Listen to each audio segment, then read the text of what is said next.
भारतीय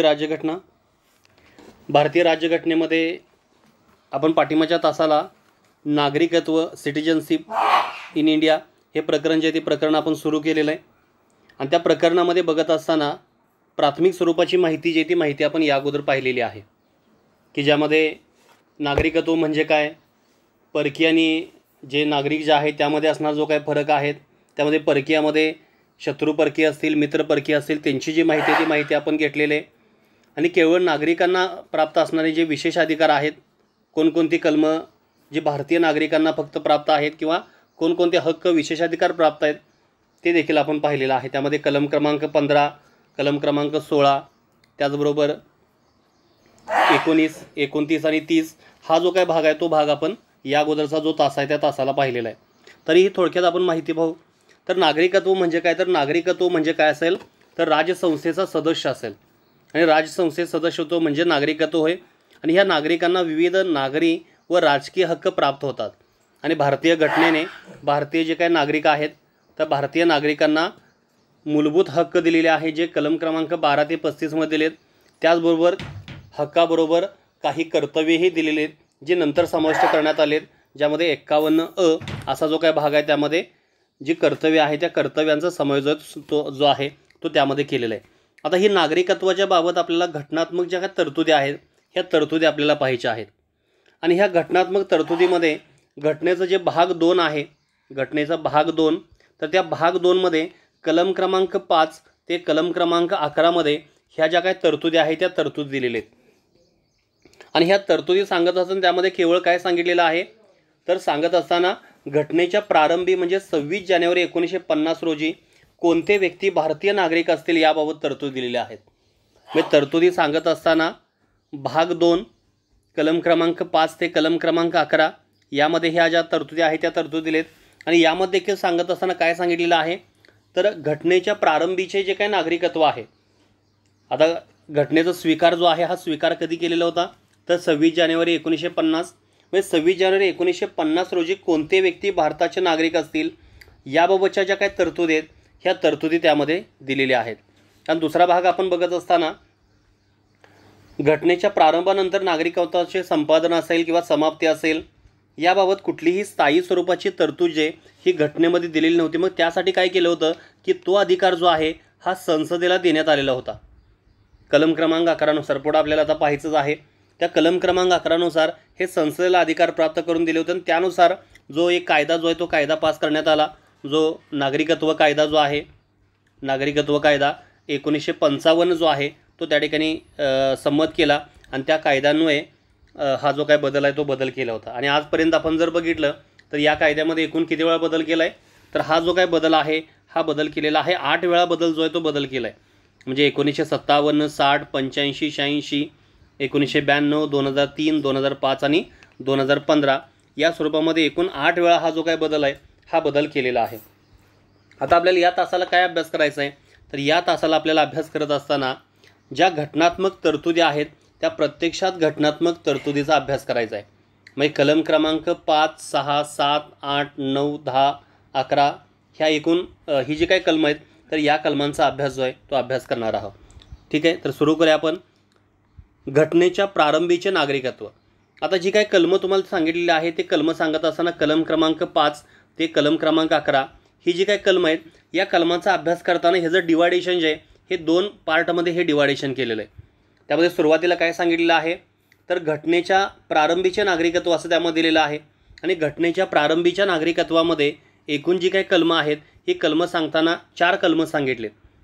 म्हणजे घटनेच्या प्रारंभी कोण भारताचे नागरिक बनतील तर या संदर्भाच्या ज्या काही तरतुदी आहेत या तरतुदी ह्या 4 कलमात दिलेत, कलम क्रमांक 5, कलम क्रमांक 6, कलम क्रमांक 7 आणि कलम क्रमांक 8 असे एकूण जे काही 4 जे कलम आहेत हे 4 कलमं कुठं सांगितलेले आहेत तर ही सांगताना सुरुवातीला पहिल्या भाग 2 मध्ये 1-2 जे काही टप्पे केलेत त्यातलं घटनेच्या प्रारंभीच्या नागरिकत्वाच्या बाबतीमध्ये ही 4 कलमं आहेत। तर त्यामध्ये कलम क्रमांक 5 काय आहे तर घटनेच्या प्रारंभीचे नागरिकत्व, कलम क्रमांक 6 हे पाकिस्तानातून स्थलांतरित नागरिकत्व, कलम क्रमांक 7 सांगत असताना स्थलांतर करून पाकिस्तानात गेलेल्या व्यक्तीचे नागरिकत्व आणि कलम क्रमांक 8 जे आहे PIOचे नागरिकत्व, थोडक्यामध्ये मूळचा भारतीय असलेल्या पण भारताबाहेर राहणाऱ्या व्यक्तीचे नागरिकत्व जे हे कलम क्रमांक 8 दिलेले आहेत. म्हणजे ही जी की 4 कलमं आहेत, ही 4 कलमं कशा संदर्भामध्ये आहेत, तर घटनेच्या प्रारंभीचे नागरिकत्व आणि ज्या घटनात्मक ज्या काय तरतुदी आहेत नागरिकत्वाच्या बाबतीमध्ये तर त्या कुठं दिलेत, तर कलम क्रमांक 9, कलम क्रमांक 10 आणि कलम क्रमांक 11 तर आपण पहिलं जे काय कलम आहे ते कलम आता आपण पाहूया. तर ते घटनेच्या प्रारंभीचे नागरिकत्व कलम क्रमांक 5 आता आपण अभ्यास करणार आहोत. कलम क्रमांक 5 घटनेच्या प्रारंभीचे नागरिकत्व. आणि हे घटनेच्या प्रारंभीचे नागरिकत्व जे आहे ते कशाच्या संदर्भात दिलेले, तर त्या अधिवासाच्या संदर्भामध्ये दिलेलं आहे. आणि त्यामध्ये काय सांगितलं की घटनेच्या प्रारंभी भारताच्या राजक्षेत्रात अधिवास असलेली प्रत्येक व्यक्ती भारताची नागरिक असेल आणि त्या संदर्भामध्ये अटी दिलेल्या आहेत. म्हणजे आपण पाहत असताना जे एकूण 4 कलमं पाहणार आहे, कलम क्रमांक 5 असेल, कलम क्रमांक 6, 7 आणि 8 ही 4 कलमं कशा संदर्भामध्ये आहेत, तर ही 4ही कलमं जे आहेत त्या घटनेच्या प्रारंभी, घटनेचा प्रारंभ कधी होता तर 26 जानेवारी 1950 रोजी कोणते व्यक्ती भारतीय असतील किंवा कोणत्या व्यक्तीला भारतीय नागरिक बनतील याच्या संदर्भातल्या ह्या तरतूद दिलेत. आणि त्यात कलम क्रमांक 5 काय सांगतं, तर घटनेच्या प्रारंभी भारताचं जे राज्यक्षेत्र आहे त्या भारताच्या राज्यक्षेत्रामध्ये अधिवास करत असलेली प्रत्येक व्यक्ती भारताची नागरिक असेल. आणि त्यासाठी सांगितलेलं आहे जर एक ती भारतीय राज्यक्षेत्रात जन्मली होती, भारतात जे काही राज्यक्षेत्र आहेत तर त्या भारताच्या राज्यक्षेत्रामध्ये जन्मली होती, किंवा तिच्या मातापित्यापैकी एक भारताच्या राज्यक्षेत्रात जन्मले होते, किंवा ती अशा प्रारंभाच्या लगतपूर्वी किमान 5 वर्षे इतका काळ भारताच्या राज्यक्षेत्रात सामान्यतः निवासी आहे. म्हणजे सांगत असताना काय सांगितलेत की घटनेच्या प्रारंभी भारताच्या राज्यक्षेत्रामध्ये अधिवास करत असलेली प्रत्येक व्यक्ती भारताची नागरिक असेल आणि खाली 3 अटी दिलेत. त्या तिन्हीपैकी कुठलीही एक अट जरी पूर्ण जर करत असेल तरी ती भारताची नागरिक असेल. म्हणजे एक म्हणजे काय असेल, ती भारतीय राज्यक्षेत्रामध्ये जन्मली होते. आता थोडक्यात आपण जर विचार जर केला 1950चा, तर 1950मध्ये एकूण किती राज्य आणि किती केंद्रशासित प्रदेश होते, तर 1950चा आपण जर विचार केला तर एकूण राज्य होती 14 आणि केंद्रशासित प्रदेश होते 6.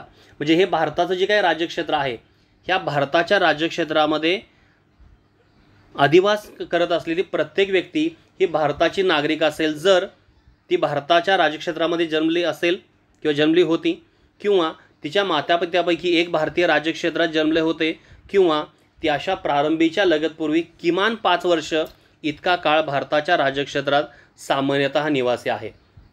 म्हणजे 1950च्या पाठीमागचे 5 वर्ष जे आहेत हे सलगपणे ती जर भारतात जर निवासी जर असेल तर तिला भारताचं नागरिकत्व जे आहे हे प्रदान केलं जाऊ शकतं, अशी अट आहे. म्हणजे कलम क्रमांक 5 3 अटी सांगितलेत. एक तर त्या व्यक्तीचा जन्म भारतीय राज्यक्षेत्रात झालेला असेल, किंवा तिच्या मातापित्यापैकी एक भारतीय राज्यक्षेत्रात जन्मले होते, किंवा ती अशा प्रारंभीच्या लगतपूर्वी किमान 5 वर्ष इतका काळ भारताच्या राज्यक्षेत्रात सामान्यतः निवासी आहे. हे सांगतं कोणतं, तर कलम क्रमांक 5. आता कलम क्रमांक 5 नंतर त्या पुढचं आहे कलम क्रमांक 6. आता कलम क्रमांक 6 काही तारखा दिली, त्या तारखा आपल्याला लक्षात ठेवायच्या आहेत.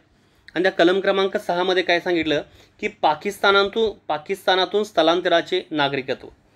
आता पाकिस्तानातून स्थलांतराचे नागरिकत्व आपण बघत असताना पाकिस्तानातून भारतात स्थलांतरण करून आलेली व्यक्ती घटनेच्या प्रारंभी भारताचा नागरिक मानले जाईल.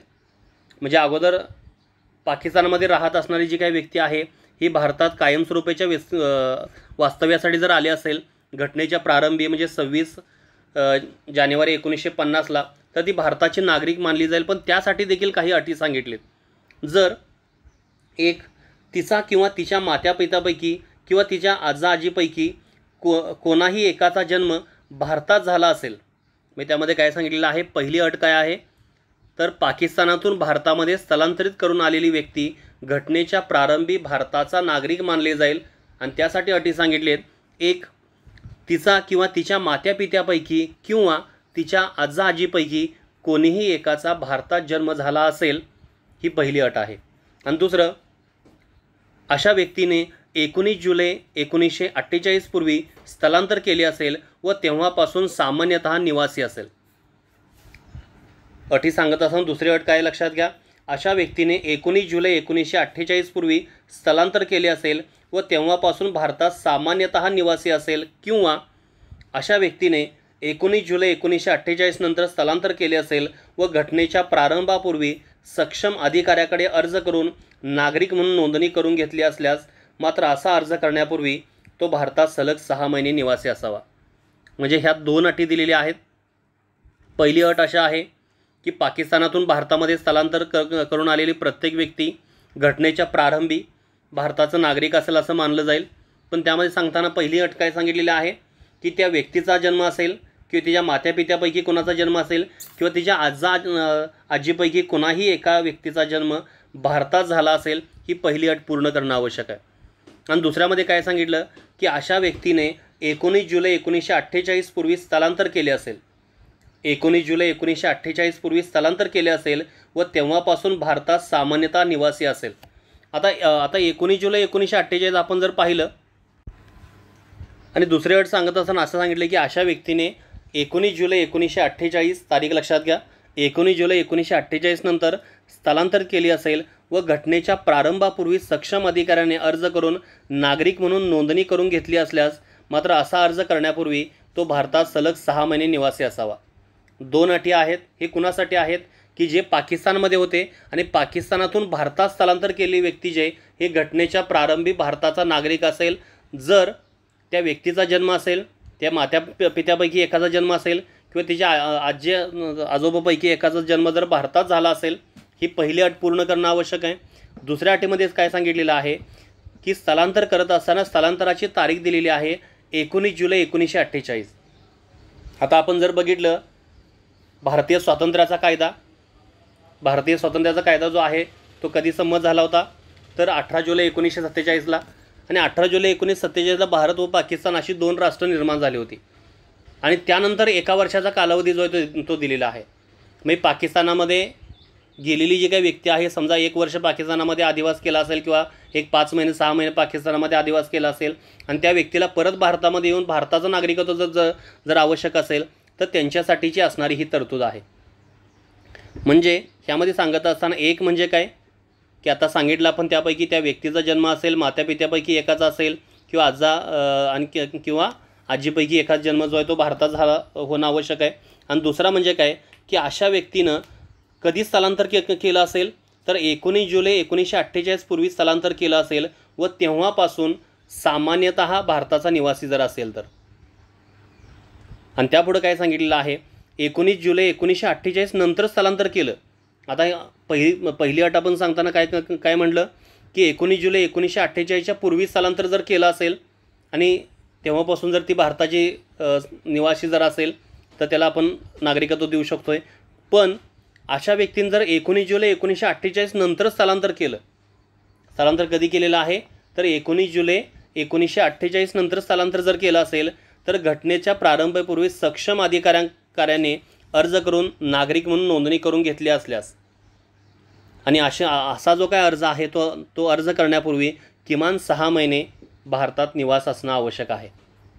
ह्या 2 अटी पूर्ण करायच्या आहेत. पहिली अट तर 100% पूर्ण करायच्या आहेत आणि दुसऱ्या 2 अटी ज्या आहेत त्यापैकी एक म्हणजे काय की 19 जुलै 1948 पूर्वी जर असेल तर डायरेक्ट मिळणार आहे आणि 19 जुलै 1948 नंतर जर असेल तर सक्षम जो प्राधिकारी असेल तर त्या प्राधिकाऱ्याकडे लेखी अर्ज करायचा आहे आणि नागरिकत्व मिळवायचं आहे. फक्त लेखी अर्ज करत असताना त्या अगोदर 6 महिने भारतामध्ये वास्तव्य असणं किंवा निवास असणं गरजेचं आहे.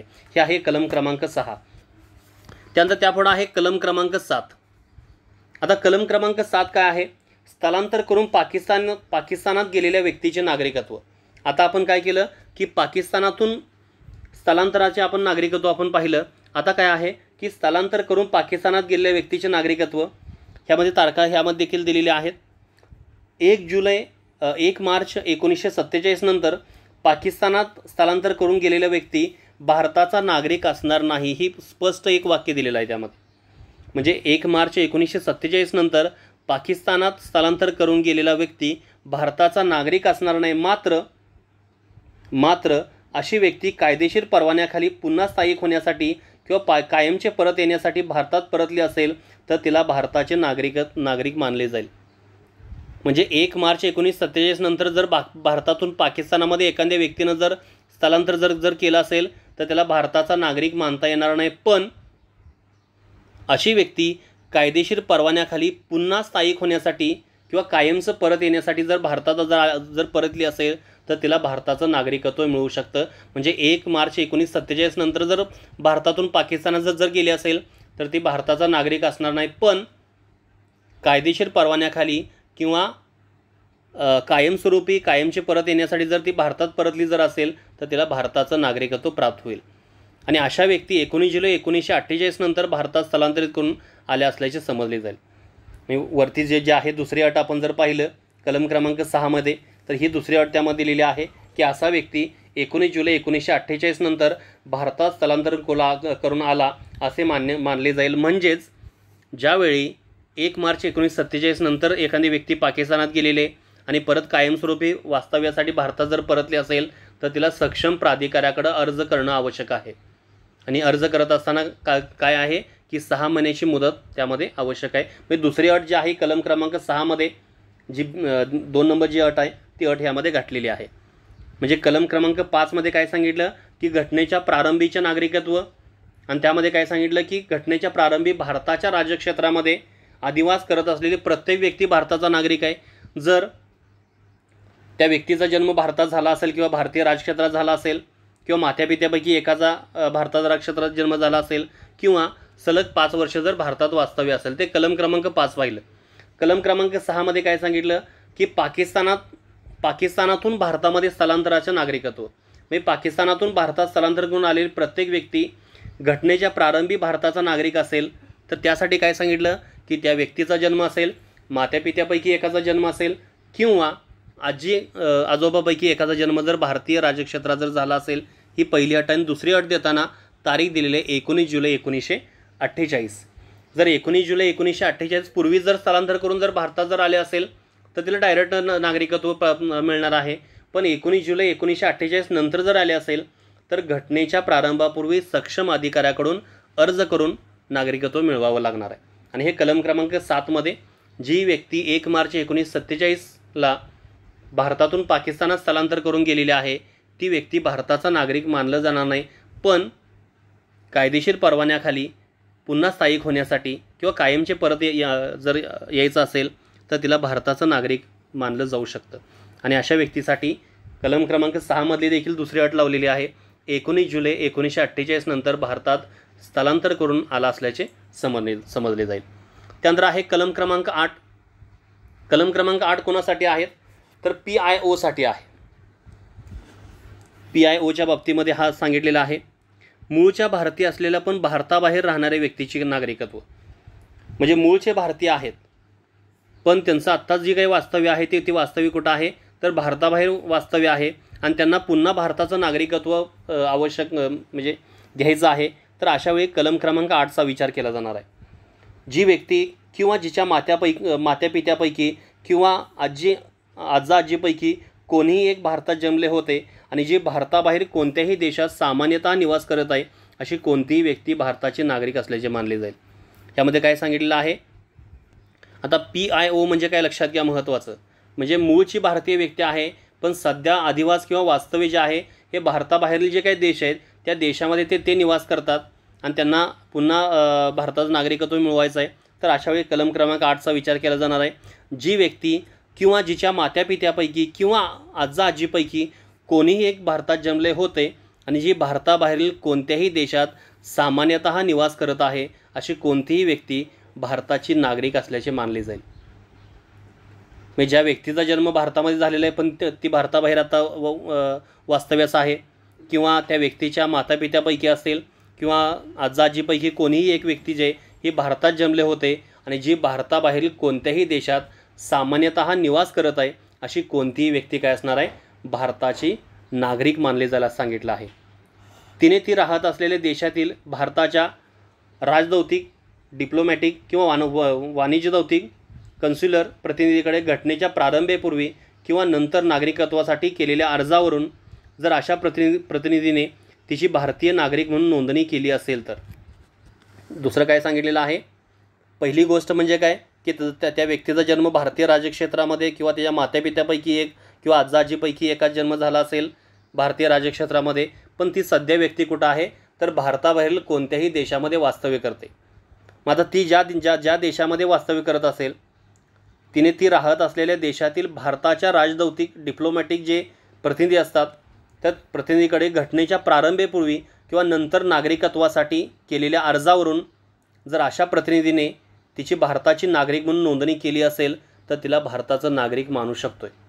मग जर तिला भारताचं नागरिकत्व जर प्राप्त करायचं जर असेल तर ज्या देशामध्ये वास्तव्य सुरू आहे तर त्या देशातला भारतीय जो राजदौतिक अधिकारी असेल किंवा प्रतिनिधी असेल तर त्या प्रतिनिधीकडे अर्ज करायचा आहे आणि त्या प्रतिनिधीने जर त्याला मान्यता जर दिली तर अशावेळी तो भारताचा नागरिक होऊ शकतोय.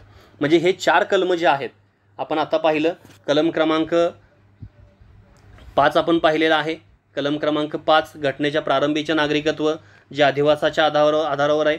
कलम क्रमांक 6 पाकिस्तानातून स्थलांतराचे. त्यानंतर कलम क्रमांक 7 स्थलांतर करून पाकिस्तानात गेलेल्या व्यक्तीचे नागरिकत्व. आणि कलम क्रमांक 8 जे आहे मूळच्या भारतीय असलेल्या पण भारताबाहेर राहणाऱ्या व्यक्तीचे नागरिकत्व, ज्याला आपण PIO असं म्हणू शकतोय, PIOचे नागरिकत्व. हे झालं कलम क्रमांक 8. आता ही जी 4 कलम आहेत ही कशा संदर्भामध्ये आहेत तर घटनेच्या प्रारंभीच्या नागरिकत्वाच्या संदर्भामध्ये ही 4 कलम आहेत. म्हणजे कुठल्याही स्वरूपाच्या वेगळ्या तरतुदी आहेत ह्यामध्ये दिलेल्या नाहीत. ज्या घटनात्मक तरतुदी आहेत या कुठं दिलेल्या आहेत तर 3 कलमामध्ये दिलेल्या आहेत. ते आता आपण पाहणार आहे. त्यापुढची जी काय आहे नागरिकत्वाबाबतच्या इतर घटनात्मक जी काय तरतुदी आहेत त्या तरतुदी आपण पाहणार आहेत. नागरिकत्वाबाबत इतर घटनात्मक तरतुदी त्यामध्ये एकूण 3 कलम जे ते 3 कलम दिलेले आहेत. कलम क्रमांक 9 एकूण 3 कलम आहेत. कलम क्रमांक 9, कलम क्रमांक 10 आणि कलम क्रमांक 11. आता ही कलम क्रमांक 9 असेल, कलम क्रमांक 10 असेल किंवा कलम क्रमांक 11 हे कशा संदर्भामध्ये आहे तर नागरिकत्वाबाबतच्या घटनात्मक तरतुदी आहेत. या ज्या आपण कलम क्रमांक 5चा अभ्यास केला, कलम क्रमांक 6चा अभ्यास केला, 7चा अभ्यास केला, 8चा अभ्यास केला. ही 4 जी काय कलम होती ही कशा संदर्भात होते तर घटनेच्या प्रारंभी कोणते व्यक्ती भारताचे नागरिक बनतील ही जी तरतूद आहे ही तरतूद त्यामध्ये दिली होती. आणि आता आपण जे काही 3 कलमाचा अभ्यास करणार आहे, कलम क्रमांक 9 असेल, कलम क्रमांक 10 असेल किंवा कलम क्रमांक 11 असेल, तर ह्यामध्ये काय आहे तर नागरिकत्वाचे संपादन किंवा समाप्ती कशी होईल याबाबतची माहिती जी ती माहिती यामध्ये दिलेली आहे. म्हणजे घटनात्मक ज्या काही तरतुदी आहेत यामध्ये दिलेल्या आहेत कलम क्रमांक 9 मध्ये, कलम क्रमांक 10 मध्ये आणि कलम क्रमांक 11 मध्ये. आता आपल्याला पाहायचं आहे घटनात्मक तरतुदीमध्ये पहिलं कलम क्रमांक 9 अगदी शॉर्टमध्ये माहिती आहे. कलम क्रमांक 9 मध्ये फक्त काय सांगितले आहे कोणत्याही व्यक्तीने कोणत्याही परकीय देशाचे नागरिकत्व स्वेच्छेने संपादले असेल तर ती व्यक्ती भारताची नागरिक असणार नाही. म्हणजे समजा एखादी व्यक्ती आहे, एखाद्या व्यक्तीनं कॅनडाचं नागरिकत्व स्वीकारलेलं आहे तर ती भारताची नागरिक जे ती नागरिक असणार नाही. ह्यामध्ये आपण जर पाहिलं तर अक्षय कुमार जे आहे ते अक्षय कुमारनं देखील कॅनडाचं जे काही नागरिकत्व जे आहे ते नागरिकत्व स्वीकारलं होतं आणि त्यावेळी तो भारताचं नागरिकत्व जे आहे त्या नागरिकत्वाची समाप्ती जी ती समाप्त झालेली होती. तर या संदर्भामध्ये काही व्यक्ती अशा असतील की ज्या व्यक्तीने जर इतर देशांचं नागरिकत्व जर स्वीकारलं असेल तर अशावेळी ती भारतीय व्यक्ती भारताचा नागरिक जे आहे ते भारताचा नागरिक असणार नाही. इतर कुठलेही युरोपीय देश असेल किंवा कुठलाही देश असेल, कुठल्याही देशात जर नागरिकत्व जर स्वीकारलं असेल स्वेच्छेनं तर अशावेळी ती भारताची नागरिक असणार नाही. तर हे काय सांगतं ते कलम क्रमांक 9 जे ते सांगणार आहे. त्यानंतर कलम क्रमांक 10 आपण जर पाहिलं तर कलम क्रमांक 10 काय सांगतं तर भारताची नागरिक असलेली प्रत्येक व्यक्ती संसद जो कोणताही कायदा करील त्याच्या तरतुदीच्या अधीन राहून नागरिक म्हणून कायम राहील. मग कलम क्रमांक 10 मध्ये 9 मध्ये काय सांगितलं की इतर देशाचं नागरिकत्व जर स्वीकारलं असेल तर भारताचं नागरिक समजलं जाणार नाही असं त्यामध्ये सांगितले किंवा भारताचं नागरिकत्वाची समाप्ती होईल. आणि 10 मध्ये काय सांगितलं की भारताची नागरिक असलेली प्रत्येक व्यक्ती संसद जो कोणताही कायदा करील त्याच्या तरतुदीच्या अधीन राहून नागरिक म्हणून समजलं जाईल. म्हणजे संसदेने केलेलं नागरिकत्वाच्या बाबतीमध्ये असणारे जे काही बदल आहेत हे सर्व बदल जे ते बदल स्वीकारून भारताचे नागरिक जे भारताचे नागरिक म्हणून ते कायम राहील असं कलम क्रमांक 10 सांगतं. त्यानंतर शेवटचं जे काही कलम आहे कलम क्रमांक 10 मध्ये फक्त एकच सांगितलं की संसदेने नागरिकत्वाच्या बाबतीमध्ये केलेले जे काही बदल आहेत ते बदल लक्षात घेऊन त्या तरतुदीच्या अधीन राहून ती व्यक्ती जे ती भारताचा नागरिक म्हणून कायम राहील. आणि शेवटचं कलम आहे कलम क्रमांक 11 आणि तिथं लिहिले पण बघा तिथं द सिटिझनशिप ॲक्ट 1955. हे कलम क्रमांक 11च्या अन्वयीच हा ॲक्ट जो आहे तो ॲक्ट निर्माण झालेला आहे.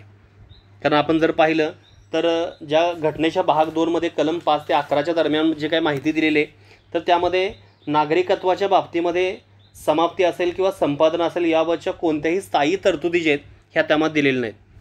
आणि स्थायी तरतुदी न दिल्यामुळं त्या स्थायी तरतुदी करण्याचा जो अधिकार आहे तो अधिकार दिलेला आहे. कुणाला दिलेला आहे? तर तो अधिकार देताना कलम क्रमांक 11नुसार तो अधिकार दिला आहे संसदेला.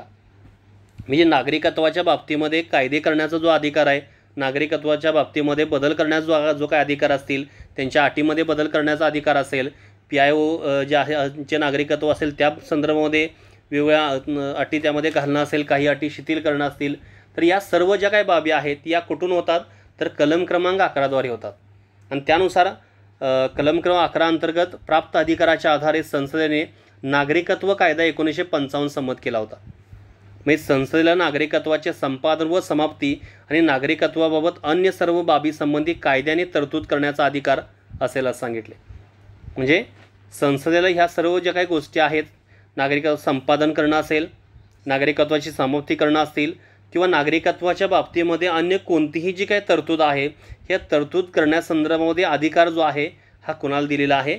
कायद्यानं, घटनेनं तो दिलेला आहे, संसदेला दिलेला आहे. आणि त्यानुसारच आपण जर पाहिलं द सिटिझनशिप ॲक्ट 1955, ज्याला आपण नागरिकत्व कायदा 1955 असं म्हणतो आहे, तर 1955 हा नागरिकत्व कायदा कलम 11च्या अंतर्गत निर्माण करण्यात आला होता. आणि या कायद्यामध्ये संसदेनं वेळोवेळी भरपूर असे बदल केलेत. आत्तापर्यंत आपण भाग जर पाहिला तर 8 वेळा हा जो काही बदल आहे तो बदल झाला आहे. 1957, 1960, 1985, 1986, 1992, 2003 आणि 2015 असे एकूण 8 वेळा बदल जे ते बदल ह्यामध्ये केलेले आहेत. म्हणजे 2005 आणि 2015 असे एकूण 8 वेळा जे काही बदल आहे ते बदल केलेले आहेत. तर अशा प्रकारे आपण कलम क्रमांक 5 ते कलम क्रमांक 11चा जो अभ्यास आहे तो अभ्यास आपण आज केलेला आहे. आणि नागरिकत्वाच्या संपादनाचे जे विविध भाग आहेत किंवा विविध मार्ग जे आहेत ते मार्ग आपण काय करणार आहे, जो पुढचा आपला तास असेल त्या पुढच्या तासाला राहिलेला जो काही घटक आहे ज्यामध्ये नागरिकत्व कायदा 1955, त्याचबरोबर नागरिकत्वाच्या संपादनाचे जे काही मार्ग आहेत त्यामध्ये जन्मतत्वाद्वारे असेल किंवा वंशतत्वाद्वारे असेल, नोंदणी तत्वाद्वारे असेल, स्वीकृती तत्वाद्वारे असेल किंवा प्रदेशाचे सामीलीकरणाद्वारे असेल, असे एकूण 5 मार्गानं नागरिकत्व जे आहेत हे नागरिकत्व आपण मिळवू शकतो आहे. किंवा ती समाप्ती देखील आपण त्यामध्ये समाप्ती कोणत्या प्रकारे होऊ शकते तर त्याचा देखील अभ्यास जो आहे हा आपण नंतर करणार आहे. तर आज आपण कलम क्रमांक 5 ते कलम क्रमांक 11चा आपण अभ्यास केलेला आहे. Okay, thank you.